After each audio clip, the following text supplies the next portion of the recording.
Alright, so we're here with Shane Fazen from Fight Tips, Muay Thai fighter, Golden Gloves boxer, self-defense guru, and just an all-around cool guy. Morning, Shane. How's it going? It's going good. Good morning. Thanks. What's going on? Yeah. Now, your channel has been around since 2007. Well, actually earlier than that, but this version of it. And currently it lays claim to more than 155,000 followers. What originally gave you the idea for Fight Tips? I guess Fight Tips started. Fight Tips, the FightTips.com, the website, started out as like a video website. So we hosted a lot of the Kimbo fights. I think we were one of the reasons why Kimbo got so big. But all like the street fight videos was all on Fight Tips. Then YouTube got big, and that was like the video website, and everyone just went there to watch whatever. So then we had to switch paths, and we turned them into tutorials, instructional videos, and stuff like that. I got you. Now, you're a very big proponent of anti-bullying and self-defense, particularly with the I Push Back campaign that you founded. Does that type of stance come from personal experience or things that you saw around you? Have you ever been bullied? No, I mean, people ask me that a lot, and I wish there was a better story for it, but no, it's something that I've always believed in. Martial arts teaches good morals and ethics, and I think I just, want to use it for good. Fighting and even martial arts sometimes gets a bad rep, so I want to, show the positive, show the good in it. Yeah. So how's the response been? Just looking through the comments on some of your videos, there are people who write that you helped them through some tough times, sometimes even prevent a possible suicide. Is that something that you get a lot? That's amazing. That's that's the main reason why I continue to do it. I mean, there's always going to be the trolls, the keyboard warriors that write their stuff, but for every, if there's 10 trolls for that one kid that I helped out, beat his bully, or brought him out of a depression, that's amazing. Your channel shows off a lot of fighting techniques. Do you ever worry that, in kind of an ironic twist of fate, a bully might be watching and kind of refining his craft? Yeah, that's funny, because kids will say that, and I feel like it's a parent that gets on, they're like, wait a second, they put their 2 cents in, but I always say anyone could be watching it, and a bully could even walk into an MMA gym and start learning. Yeah. That's just more reason why you should train hard and train smart and learn as much as possible. Do you feel that, like, kind of martial arts just in general, like even if it's a bully that goes into a gym and stuff like that, does like the spirit of it, does it kind of like change people for the better? You know what I mean? It depends on the person themselves, if they're morally good or morally bad. But I think for the most part, yeah. There are some gyms out there that guys, I mean, I'm not going to name any in particular, but there's just the people who own the gym are meatheads themselves, or they just teach the wrong or no ethics at all. Yeah. And it's just like they want to make fighting machines out of people, and then the kids learn nothing but that, and they use it for bad. So, yeah, it happens. Thanks, Ultimate Fighter. yeah. You're a pretty accomplished martial artist, and I know that you've quartered an MMA fight before. You had a pro Muay Thai fight. Have you ever gotten an itch to have an MMA fight, to follow that career? Yeah, I've done like in-house smokers, so they were organized. And I've done 2 MMA matches, nothing big, but I don't know, I never really focused on the grappling so much. I know I oughta, and I was doing some personal training more recently just to get my grappling better, but striking has always just been such a challenge and just painful, but like I like that, that's why I do it. I gotcha. Now, I mean, often like on your website and your YouTube channel, you say that martial arts has changed your life in pretty much every aspect. Yeah. Gave you more confidence and stuff like that. Mm.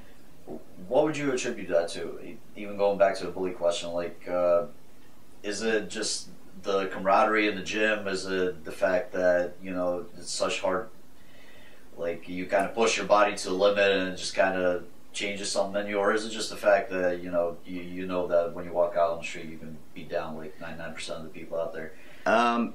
Well, to be honest, and I don't think anyone would deny that, but that is a comforting feeling to know that you can defend yourself. It's not about beating other people up, but you kind of do size people up just in case something were to happen. Camaraderie in a gym, absolutely. I have a lot of friends that I still see from previous gyms that I've been at, so that's you develop a family with the trainers and with your teammates. But it also, when you spar, like when you get in the ring and you're with someone from your gym or from another gym and you get punched in the face for the first time, or you take a shot to the body, like a liver shot, and you got to go down and you got to take 20 seconds to catch your breath before you can stand back up. Bit? It does, exactly. It's the exact word I want to say. It humbles you. And yeah, and it's a beautiful thing. Yeah. It's actually funny that you say that because another fighter, Johnny Hendricks, that just became a welterweight champ in the UFC. Yep. He actually said the same thing, that he started MMA, basically to protect his family. Yeah, it's just an interesting reason to start. Yeah, no, it is absolutely. And growing up in Philadelphia, I mean, you kind of got it. Every time you turn the news on, it's someone getting stabbed or raped. And yeah, I mean, I was on the L going to school every day, and yeah, like people try to steal my phone because I was, some 110-pound white kid on the L. Yeah, I had to know my stuff. Now, just reading through comments in your videos, I see a lot of kids follow you. A lot of kids write to you, especially kids that are getting bullied and things like that. They may be and probably will be inspired to take up martial arts just like you did when you were younger. Physical combat is pretty serious, and parents often have second thoughts about taking their kids to the gym and stuff like that. They see the fights on TV, the people getting cut up and beat up and stuff like that. In your opinion, what's a good age to start training, and what's the best discipline to start? I would say probably around 10 years old. Any younger than that, and I was teaching kids classes and gyms that I was at, and the kids are, their attention span's short, and they just want to have fun. It's like a daycare. You're just you just want the kids to have fun and cooperate. But then once you get the older kids who were 10, 11, wanted to actually learn skills, and they would focus, they would listen to every word you said, and looked up to you. So I think around that age, I was 9, and my dad's a Philly cop, so he was always hard on me. So I think I was a little more focused because I know he was right there and he was watching me. But yeah, around 9, 10, 11 is perfect. Now, you seem to have found your niche in motivating others. There's a couple of videos on your YouTube channel where I see you delved into kind of motivating people to do better, saying that you can accomplish anything and stuff like that. Yeah. And it's all about the mindset. It's all about kind of like go get it now attitude. Yeah, that type of thing. But do you personally ever feel unmotivated? Have you ever felt unmotivated? And what motivates you personally? Yeah, I mean, there's always days where you wake up and you don't feel as good as you did the previous day.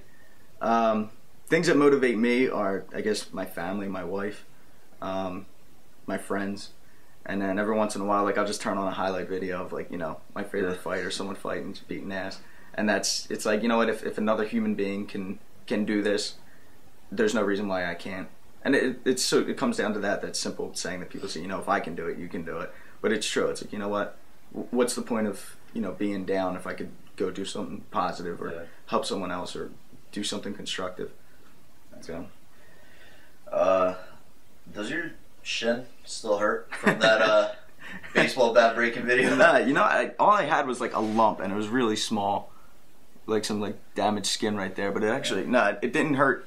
It hurt a little bit at the time. It felt like I blocked a kick, but like I said in the video, it was nothing that I wasn't used to. Yeah. And it actually wasn't too bad. Is that how people train for Muay Thai? Because you always see those old movies with Jean-Claude Van Damme and stuff like that, where they're just kicking palm trees all day.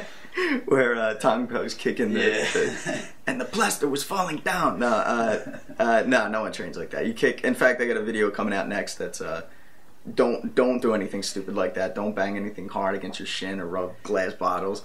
You just kick a heavy bag. You start off with a softer heavy bag, and then the more stuffing you put in, it's going to get firmer. But you don't want to get injured during training. That's why you don't see a lot of pro fighters do that, because there is high risk to it. And if they're training for a fight, they don't want to injure themselves. It's actually really funny you say that about the new video coming out about not doing it, because I have a friend. His name's Vlad. Hi, Vlad. He's saying that it's easy, man. He said he can do it. What do you think about that? I can't stop anyone from from buying a bat and trying to kick it in half. But I would have him watch Anderson Silva against Weidman fight first, and then consider that. Make sure he has health insurance too. Yeah, you just got to volunteer. Well, there you go. There you go. Then go for it. Yeah. Go for it, Vlad. Because I say, what's the worst thing that could happen? Your shin snaps, you get 1 million views. Oh, jeez. Maybe don't put that part in there. I mean, He'll get like some time off of work. Maybe yeah, there you go. Yeah. So, where would you like to take your channel, your website, just your campaign, the new thing you started with the gym and stuff like that? Where would you like to see it in the coming years? What's the end game for you? Well, yeah, like I said, this is it's my full-time gig now, so this is I plan on and I'm going to make it as big as possible.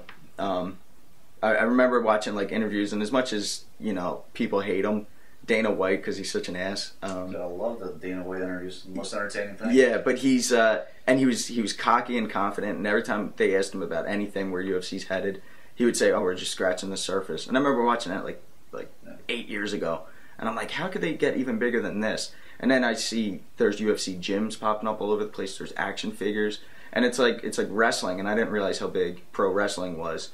But that's like huge, and now they're surpassing that. Right. And I don't know, I don't see myself getting that far because I'm not that money hungry, but I would love to do motivational speaking, to travel, or open up my own equipment line or something like that. Absolutely. But I'm in it for good, so this is it.